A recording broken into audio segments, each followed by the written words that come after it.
Hey everybody, Christopher McGraw here, Almost Adventurous.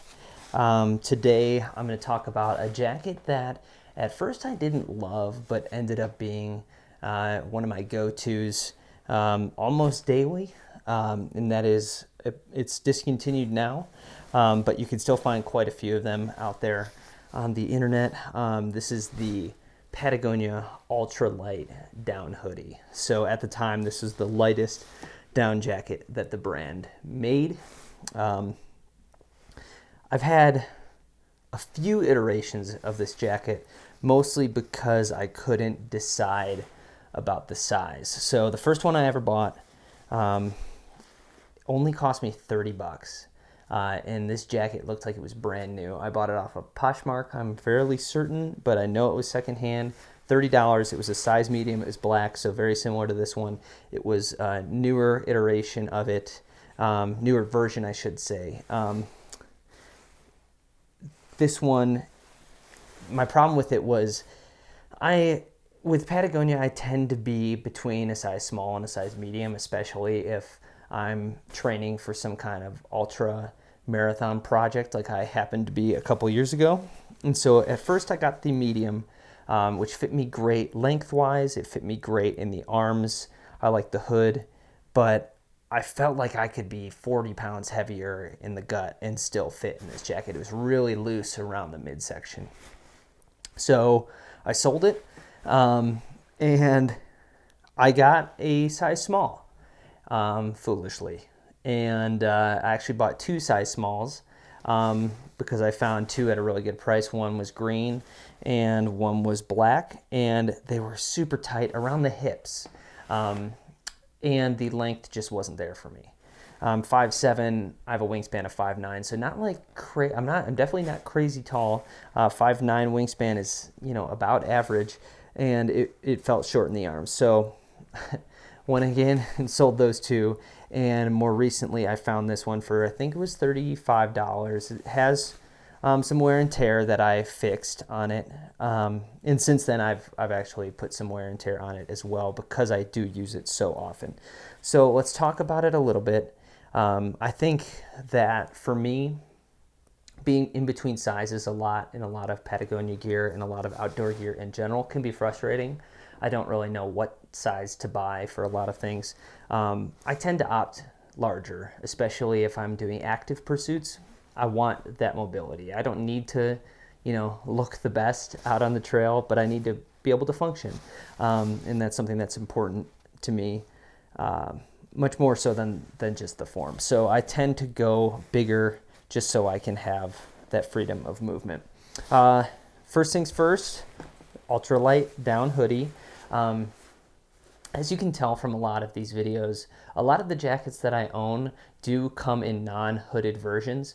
Personally, I like having the hood. I have found that preferring the hood has gotten in the way a few times, only a few though.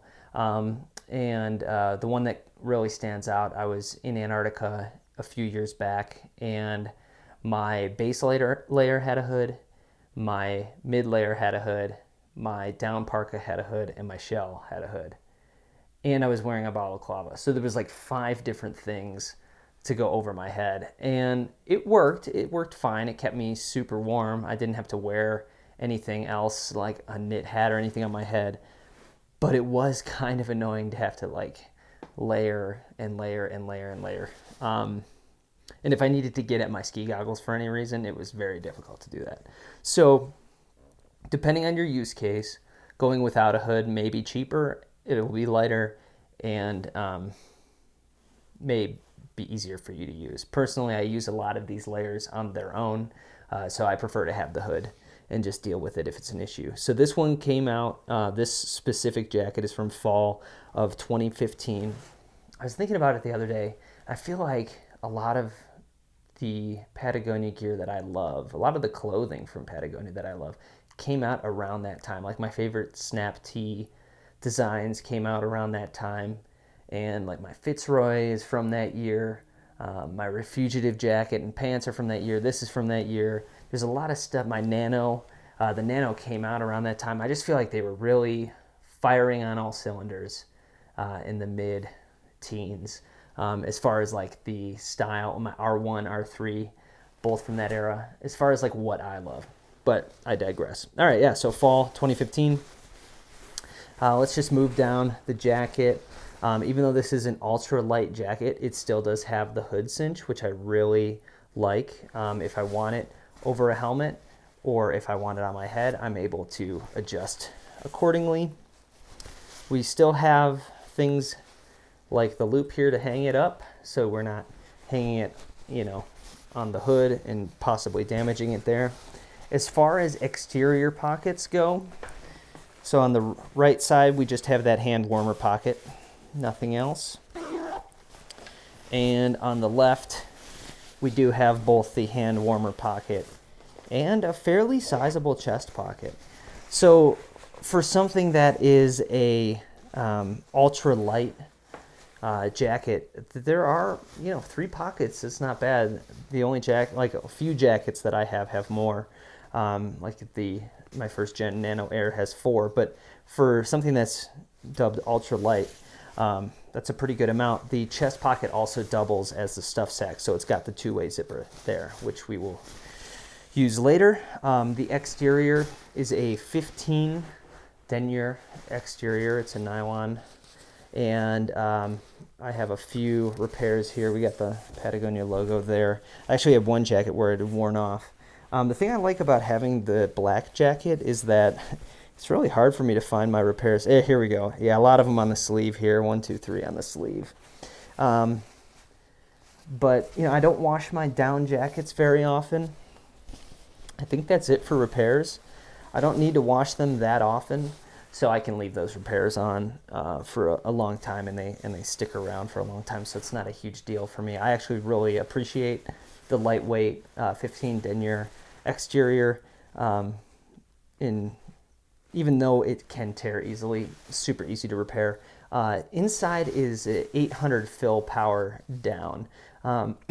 Compared to like a down sweater, the baffling is a little different. So we have like a wider and then a skinnier baffle here, and it's kind of, you know, the pattern isn't the same all the way through the jacket. You have like skinnier down at the bottom. I think it's an efficient use of down.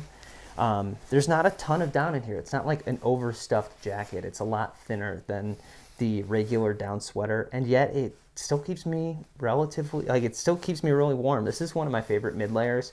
The down sweater, that can keep me too warm, and so this is one that I do like to wear quite often.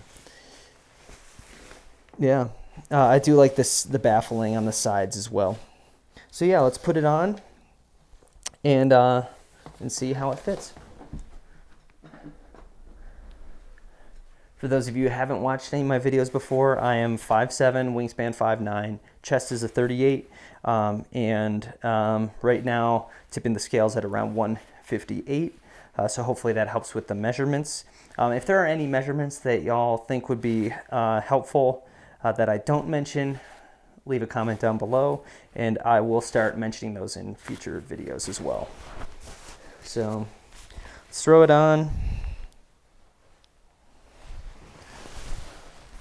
The black isn't necessarily my favorite color. There's a purple one that I really love. The blue looks really good too. The green. There's a lot of good colors of this jacket in my opinion. So we'll close up that. You have the cinch down at the bottom should you need it. I'm wearing it actually over kind of like a mid layer already. So yeah, the sleeve length is really nice. It's not riding up at all. We have the same elastic cuff on the sleeve as you would find on a snap tee, on a down sweater, that sort of a thing. So that should be pretty familiar if you're familiar with Patagonia already. Hand warmer pockets here, which I really like. And as far as interior pockets go, there aren't any. That's one way they made it lightweight. 9.5 ounces is what it says online, which we can test out right now. Let's see, and we'll also see how well it compresses. So like I said before, chest pocket is the pocket for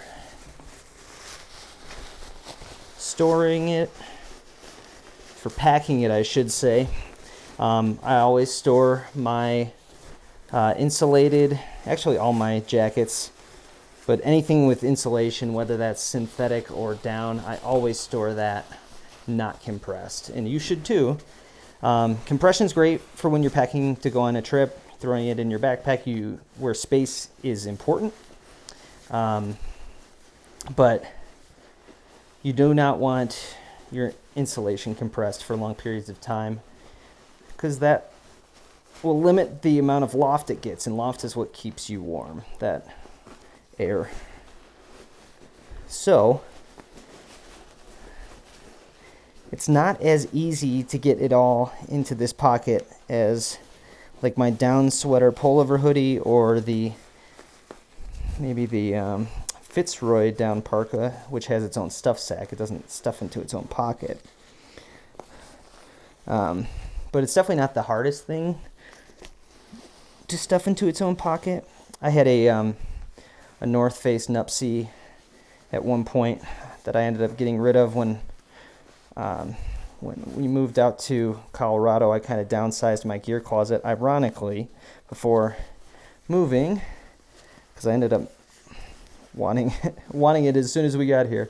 But I was on a flight somewhere warm in the winter. I can't quite remember. It was for work, and I think I spent a good 45 minutes on that flight trying to get that Nupsy to fit into its pocket. And it took a long time. And I mean, this one's difficult. As you can see, I'm struggling a little bit here. Didn't do as good of a job as I'd hoped. But it will fit in there. There we go. The zipper, it's kind of hard to get going. And I don't want to stress it too much because the fabric is so lightweight. There we go. Boom. All right. So that's what it compresses down into. So you can tell I didn't do a super great job at the corners there. But it's almost like the size of a, I don't know, large pizza slice, but obviously quite a bit thicker. All right, so 9.5 ounces is what the website says. Let's go over to my scale here. All right, we got 11.3 ounces. That's quite a bit more than 9.5, but still really light. It's about a couple ounces lighter than the down sweater pullover hoodie. And that's 322 grams. So that's the ultralight down sweater hoodie.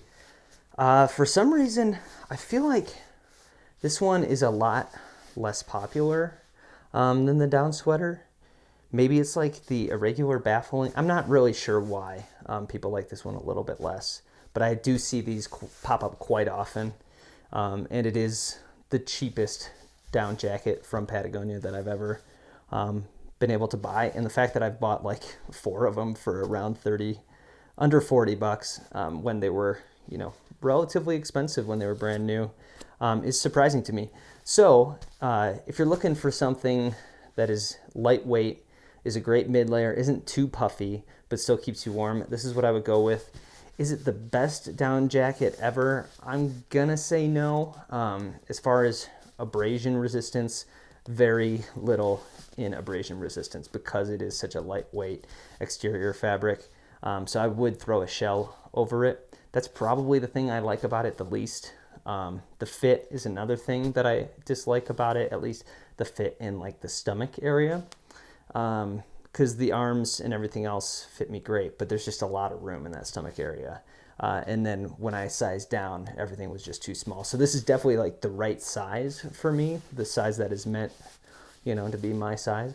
But it does allow me to layer quite a bit underneath, which is nice. The colors I think are great. Some people love the blue. I'm partial to the green and the purple. If I could find a purple one of these, I think they made men's in purple. That would be my go-to. I think black is just a little bit too boring for me personally, but I can see why some people, there are a lot of people out there who just have like all black wardrobes. And to be fair, quite a few of my jackets are black too. Yeah, great colors, super lightweight, and for the weight, there are quite a few features, like pretty surprising actually, and it packs down pretty good. So that's what I like about it. It's not going to work for everybody, but I think you can find these at pretty good price points, whether it's men's or women's. So check it out. Patagonia Men's Ultralight Down Hoodie.